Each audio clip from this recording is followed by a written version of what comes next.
One thing I want to know here in the Breitbart news here live feed is that 30 days to slow the spread. So are you still on this? 30 days to slow the spread. It's, Breitbart and a live broadcast from DC. A lot of questions being fired. So hopefully we're going to see the slowing of this in 2 weeks or less. Hopefully no more than 3. We'll see. Talking about the modeling. What's going to be is going to be. They're doing the best that we can. I don't think we do much better than what we are. We might improve in some areas, but there's a lot going on. It is a big country. There's a lot going on. 15 days to show all the implications of closing the schools, having people stay in their homes, and that's how it was modeled.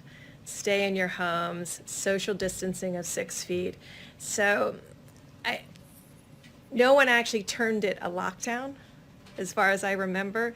It was more about staying in your home, and I think the difference was, and these weren't in the models, and I think when you talk about could we have known something different, I think all of us, I was overseas when this happened in Africa, and I think when you looked at the China data originally and you said, oh, well, there's 80 million people or 20 million people in Wuhan and 80 million people in Hubei, and they come up with a number of 50,000, you start thinking of this more like SARS than you do this kind of global pandemic. I'll just be frank. That when I looked at it, I was like, oh, well, this is not, if as close as those quarters are, So I think the medical community interpreted the Chinese data as that this was serious, but smaller than anyone expected,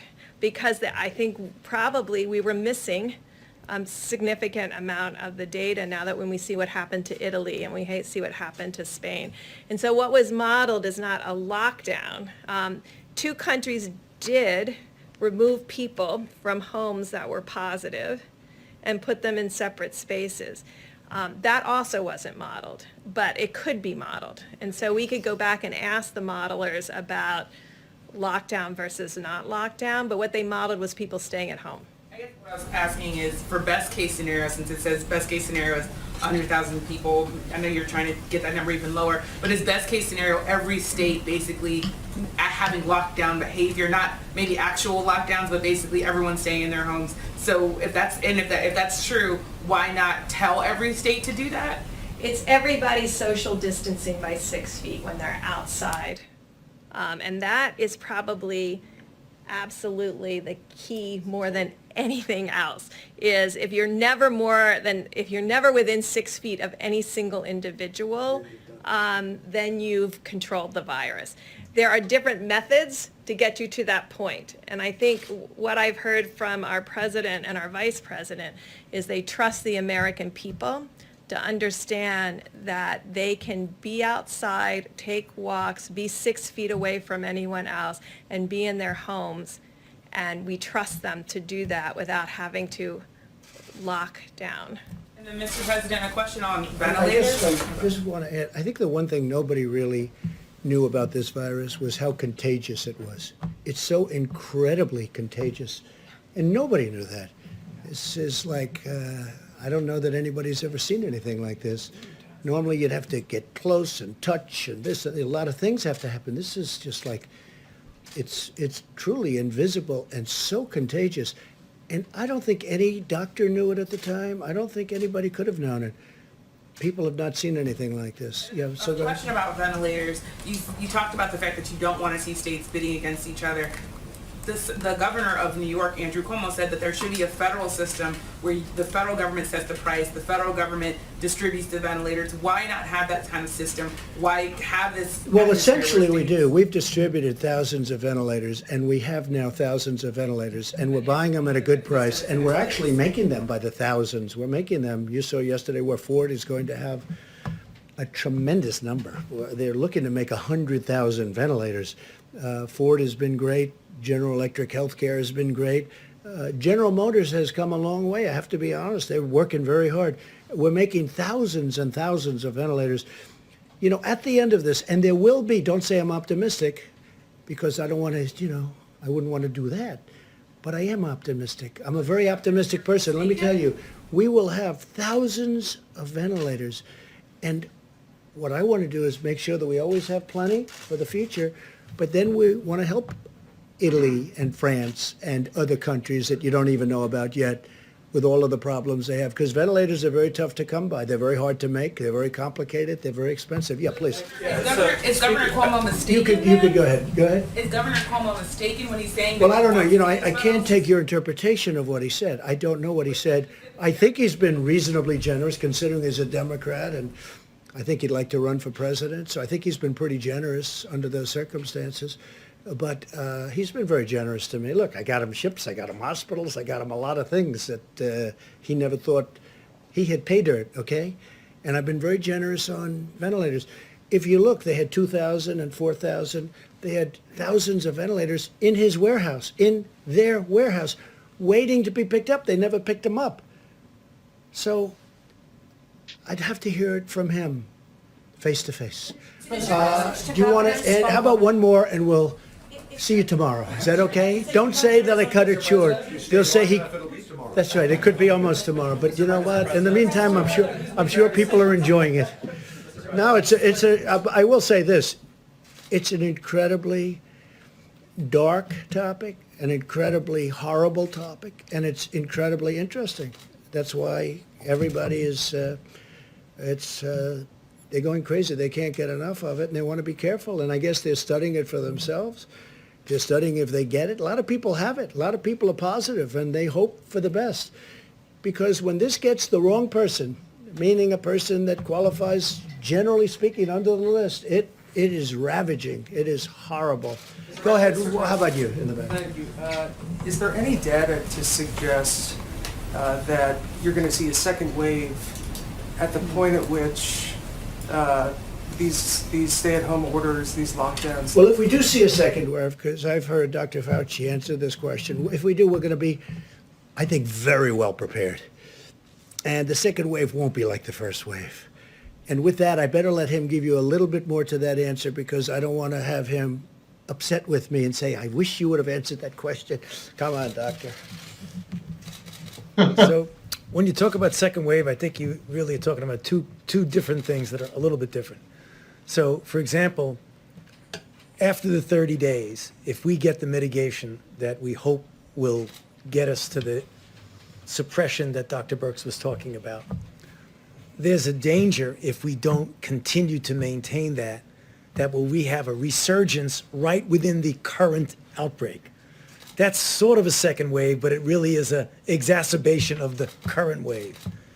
We hope that doesn't happen, and that's why we're really pushing and why I was so emphatic about making sure we abide by those mitigation strategies.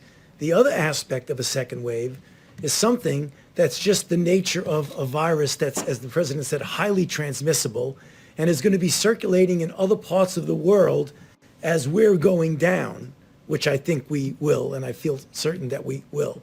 Then we have to worry about the next season. And as was just mentioned, that's when you use the experience that you have, the interventions that you've developed, and hopefully a vaccine that you'll be able to deploy as quickly as you possibly can. That's that second wave that really is more seasonal than an exacerbation of something that you pull back on. Dr. Fauci, can I And ask a you a lot question of on very mortality positive rates? things are happening with the therapeutics and drugs of different kinds and the vaccines. I think a lot of very positive things are happening. Okay, one more. Please, go ahead. So under some of the worst case scenarios, there is a real scarcity problem. If you've given out, say, 7,000 ventilators and we've got 10,000 around. So I'm just curious, who signs off on those life and death decisions before GM and Ford ramp up? Well, I would Who's say gonna sign Mike off on that? Pence, myself, the head of FEMA, some of our generals that are working that are doing an unbelievable, we have generals that are working that are unbelievable talents, unbelievable leaders, and it'll go through one of 3 or 4 people if it comes down to that, and I hope it doesn't come down to that because I think we're very well equipped, and it's an honor to be here tonight. I appreciate it. I appreciate your interest. I think there is a great interest in it, and we'll see you tomorrow. We'll see you tomorrow. Thank you. Thank you very much. Thank you, sir.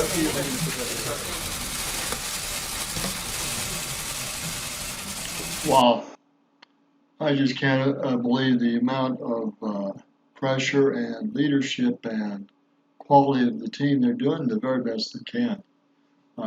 So we have to be diligent. We have to honor one another. We do need to get back to work. I pray to God that we are going to hit this in the bud to April. The numbers are going to go down, and that we are going to start encouraging people to get tested, make sure that they're clear, and go back.